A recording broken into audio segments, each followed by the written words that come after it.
morning. Keith Tebow from FRC Media. Thank you for joining us on this Wednesday. And when it's Wednesday, we usually speak with the mayor of the city of Fall River, Mayor Paul Coogan, who joins us again this week. Mayor, how are you today? I'm doing fine, Keith. How about you? I am doing well. Last night, the city council, on a vote of 5-3, approved the fiscal year 2024 budget. They deliberated over a couple of sessions, asking department heads questions about the budget. And when all was said and done, it was untouched. They did have the opportunity to make some cuts in the budget. Let me just ask you your response to their approval and what it means in terms of how this budget plan was put together. Well, what it means is the department heads and the financial team got together and crafted a budget that was worthy of a vote last night. As you said, none of the councils offered any reductions across the board. What we did this year, which was a little different, instead of just sending everybody down in mass, we asked them who they specifically wanted to see. I mean, we would have loved it if they had given us the areas of concern that they were worried about in the budget, but they didn't. And everybody they wanted, we made available to go down and present to the city council. They did it over a couple of sessions, which I'm hearing is extremely fast for the city of Fall River. And then they voted to refer it to full council, and they had a vote last night, and we were fortunate enough to wrap it up. I signed it this morning, and we're on to the next plan. Now, what does this mean? I mean, there's always been some discussion, and we've talked about this in terms of the makeup of the budget, where there are some money, some ARPA money that can still be used that will go toward a lot of capital improvements, one-time monies. Those are going to run out beginning next year. I know, you were focused on this year, but what are some of your concerns moving forward, especially when you have, some more big budget items? I know there's talk of next year using the entire debt exclusion for Durfee. The city's going to have to pay more for Diamond. I guess, what are some concerns maybe moving forward? Well, Diamond is the biggest concern, obviously, because we did not do a debt exclusion for Diamond.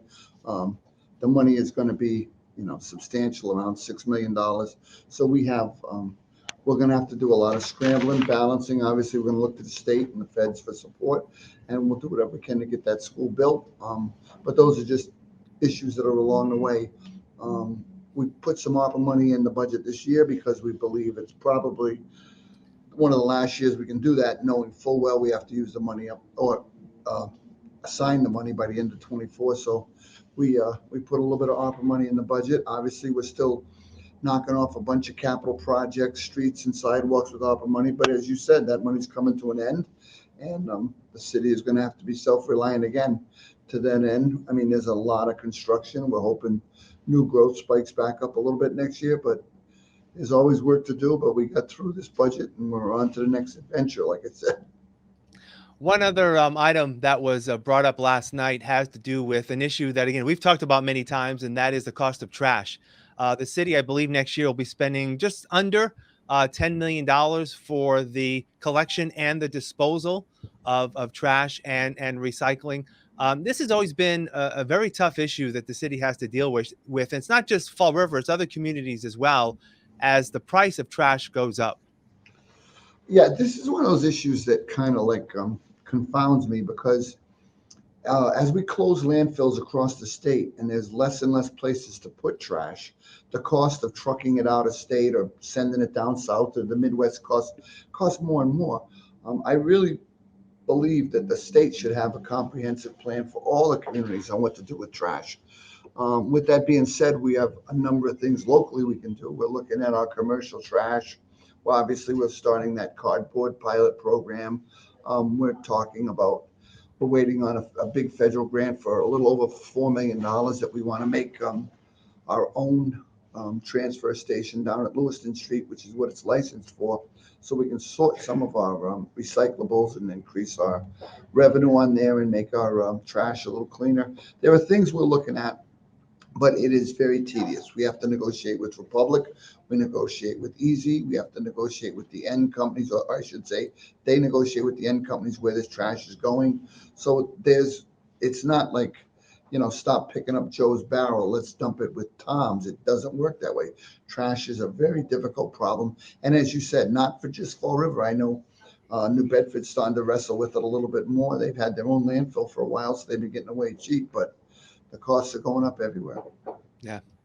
I want to shift gears now. I always like to get some updates on some city projects. I know that your administration is working hard on a plan to revitalize the Flint neighborhood, especially around Pleasant Street. Any updates that you can share with us? Yeah, we had our first proposals come back on one of the big storefronts. We're looking at a three storefront building. We're going to have to do a little tweaking there because the price came in a little more than we wanted. But we want to get that done. We want to make our first foray into in the Flint, getting it look a little better. We have another one a little further down, one of the bakeries we're going to fix, and we've had a number of companies that have reached out to us for storefront money. So we're gonna start to tackle it. There is some development for some housing that wants to be built on Pleasant Street on the private side. One of our um, big investors in the Flint is going to put some money across the street from his business. So these are the things we're looking at.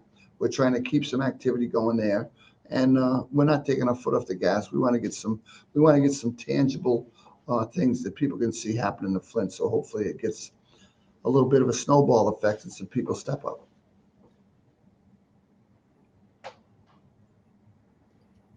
And the building you mentioned that you're looking at, is this as part of a rehab? Is it a Yeah, private business that's looking to get some money? What is? it's an existing business, three storefronts, apartments upstairs. So that's what we're looking at. If there's a way to renovate the apartments, maybe get some housing in there, renovate the storefronts so we have a consistent theme all along Pleasant Street, wherever we can put something that looks like, a series of the same type of colors, the same type of lettering. Let's start to make it a little bit, consistent, because you have red next to blue, next to green, next to yellow. We're trying to get a consistent storefront look up there where we have some influence. If not, we have to respect people's wishes. But at the same time, we'd like to see something a little more positive. And would this be using CDA money to help pay for this, Some or part? CDA money, some ARPA money. Again, we're not going to put that on the taxpayers Right. indirectly. It's all on them, but we're trying to use some of our grant money to get this done. Right. And finally, last week we spoke about the food truck festival, the first of three during the summer at the gates, and this weekend another festival that will bring a lot of people to Fall River, the Day of Portugal, and I know that's always a big hit for not only people here in Fall River but our entire region.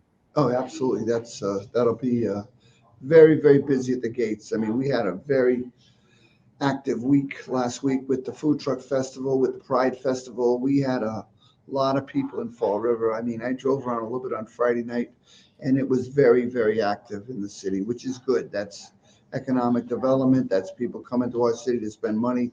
We had a film crew here yesterday working on a piece to promote the outdoors life in Fall River, whether it's walking through the reservation or fishing on the Taunton River. There's a lot of good stuff going on in Fall River right now, and people just have to focus on that.